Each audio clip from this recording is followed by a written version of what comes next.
बाली का हनुमान जी से हुआ जब सामना। बाली को इस बात का घमंड था कि उसे विश्व में कोई हरा नहीं सकता या कोई भी उसका सामना नहीं कर सकता। एक दिन की बात है, राम भक्त हनुमान वन में तपस्या कर रहे थे। उस दौरान अपनी ताकत के नशे में चूर बाली लोगों को धमकाता हुआ वन में पहुंचा और चिल्लाने लगा कि कौन है जो मुझे हरा सकता है। किसी ने माँ का दूध पिया है जो मुझसे मुकाबला करे। हनुमान जी उसी वन में राम नाम जप से तपस्या कर रहे थे। बाली के चिल्लाने से उनकी तपस्या में विघ्न हो रहा था। उन्होंने बाली से कहा, वानर राज, आप अति बलशाली हैं, आपको कोई नहीं हरा सकता, लेकिन आप इस तरह चिल्ला क्यों रहे हैं? ये सुनकर बाली भड़क गया। उसने हनुमान जी को चुनौती दी और यहाँ तक कहा कि अरे वानर, तू जिसकी भक्ति करता है मैं उसे भी हरा सकता हूँ। राम का मजाक उड़ता देख हनुमान को क्रोध आ गया है और उन्होंने बाली की चुनौती स्वीकार कर ली और तय हुआ कि अगले दिन सूर्योदय होते ही दोनों के बीच दंगल होगा। अगले दिन हनुमान तैयार होकर दंगल के लिए निकले ही थे कि ब्रह्मा जी उनके समक्ष प्रकट हुए। उन्होंने हनुमान को समझाने की कोशिश की कि वे बाली की चुनौती स्वीकार न करे, लेकिन हनुमान जी ने कहा कि उसने मेरे प्रभु श्री राम को चुनौती दी है।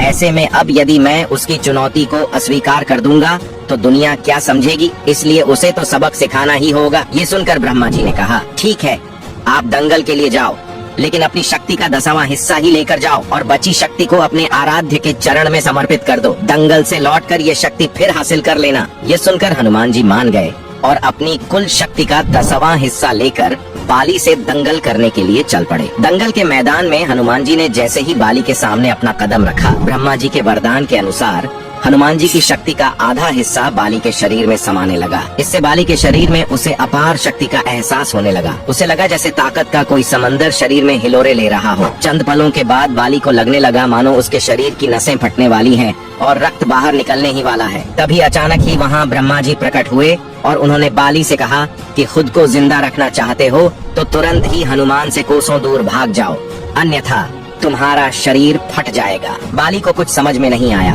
लेकिन वह ब्रह्मा जी को यूं प्रकट देखकर समझ गया कि कुछ गड़बड़ है और वह वहां से तुरंत ही भागा। बहुत दूर जाने के बाद उसे राहत मिली, शरीर में हल्कापन लगने लगा। तब उसने देखा कि ब्रह्मा जी उसके समक्ष खड़े हैं। तब ब्रह्मा जी ने कहा कि तुम खुद को दुनिया में सबसे शक्तिशाली समझते हो, लेकिन तुम्हारा शरीर हनुमान की शक्ति का छोटा सा हिस्सा भी नहीं संभाल पा रहा है। तुम्हें मैं बताना चाहता हूँ कि हनुमान अपनी शक्ति का 10वां भाग ही लेकर तुमसे लड़ने आए थे। सोचो, यदि संपूर्ण भाग लेकर आते तो क्या होता। बाली यह जानकर समझ गया कि मैंने बहुत बड़ी भूल की थी।